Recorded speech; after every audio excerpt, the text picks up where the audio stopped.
हर हर महादेव, श्री शिवाय नमस्तुभ्यम। दोस्तों, आज शनि प्रदोष है और मैं प्रदोष का व्रत स्वयं रहती हूँ। तो शनि प्रदोष की मैंने कैसे पूजन किया मैं आपको दिखाना चाहूंगी। यहाँ मैं जब पूजा करने से पहले ही घी को देसी घी की गाय का घी प्रज्वलित कर लेती हूँ, तब मैं पूजा शुरुआत करती हूँ। और यहाँ लोटे में जल में काली तिल मैं डाली हूँ। जैसा कि मैंने पहले भी वीडियो में पूज्य गुरु जी द्वारा बताया था कि काली तिल अगर आपको शनि दोष है या ग्रह संबंधित है या धन संबंधित है तो काली तिल शनिवार की प्रदोष पड़े तो अवश्य समर्पित करना चाहिए जल में डालते हुए। यहाँ मैं मूल मंत्र श्री शिवाय नमस्तुभ्यम बोलते हुए जल को समर्पित करती हूँ। और इस तरीके से मैंने फिर पंचामृत बनाया है। गाय का दूध, देसी घी, दही और शक्कर, घृत जो भी पांचों मिला करके मिक्स किया है और पंचामृत स्नान कराएं, क्योंकि शंकर भगवान को पंचामृत स्नान अवश्य कराना चाहिए। अगर आप प्रदोष व्रत हैं, सोमवार व्रत हैं, सोमवार को भी आपको समर्पित करना चाहिए, क्योंकि भगवान भोले बाबा को सबसे अगर प्रिय प्रसाद कहा जाए तो पंचामृत माना गया है। इसलिए पंचामृत अवश्य अपने पूजन में शामिल करें। इस प्रकार से फिर मैं साफ जल से भगवान शंकर को स्नान कराती हूँ। और हमारे पास जो भी फूल रहता है, अगर हमारे पास कटी बेलपत्र होती है, बेलपत्र नहीं होती तो मैं बेलपत्र नहीं समर्पित कर पाती हूँ कभी कभी। यहाँ इस तरीके से मैंने किताब को पहले पूजन करती हूँ, फिर शिवलिंग को फिर मैं इस तरीके से पीले चंदन स्नान कराने के बाद लगाऊंगी। फिर उसके बाद में यहाँ काली तिल आपको लोटे में भी जल में डालना है और फिर ऐसे भी आपको समर्पित करना है। फिर मैं यहाँ धीरे धीरे अक्षत समर्पित करती हूँ।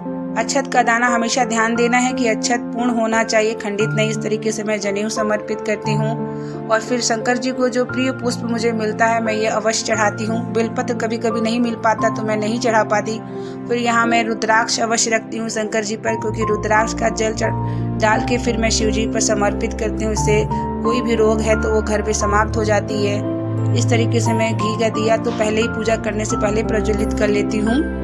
और इस तरीके से फिर मैं धूप बत्ती अगरबत्ती को जलाती हूँ पूजन करने के बाद। तब फिर मैं प्रदोष व्रत कथा शुरू करती हूँ। शनिवार के अवश्य ध्यान देना चाहिए कि हमें काली तिल अवश्य चढ़ाना चाहिए, क्योंकि इस काली तिल शनि, वो भी शनि भगवान स्वयं भगवान शंकर का रूप माना गया है। और अगर आप काली तिल जल समर्पित करते हैं तो इससे आपके ग्रह संबंधित, शनि ग्रह है या धन संबंधित है तो ये समस्या आपकी समाप्त होती है, क्योंकि पूज्य गुरु जी शिव पुराण में स्वयं अपने वाणी से बताया है। इसके पहले भी मैंने वीडियो में बनाया है कि जो भी कुछ उपाय हैं जो कि आप कर सकते हैं शनिवार के दिन, शनि प्रदोष के दिन। इस तरीके से मैं पुस्तक की भी पूजन करती हूँ। और पूजन करने के बाद तब फिर मैं अपनी कथा को शुरू करती हूँ। पहले मैं दिया बत्ती और प्रसाद का भोग लगा लेती हूँ। फिर इस तरीके से फिर मैं शनि व्रत कथा को शुरू करती हूँ। मैं इसको पूरी कथा को पूर्ण करने के बाद फिर मैं आरती करती हूँ।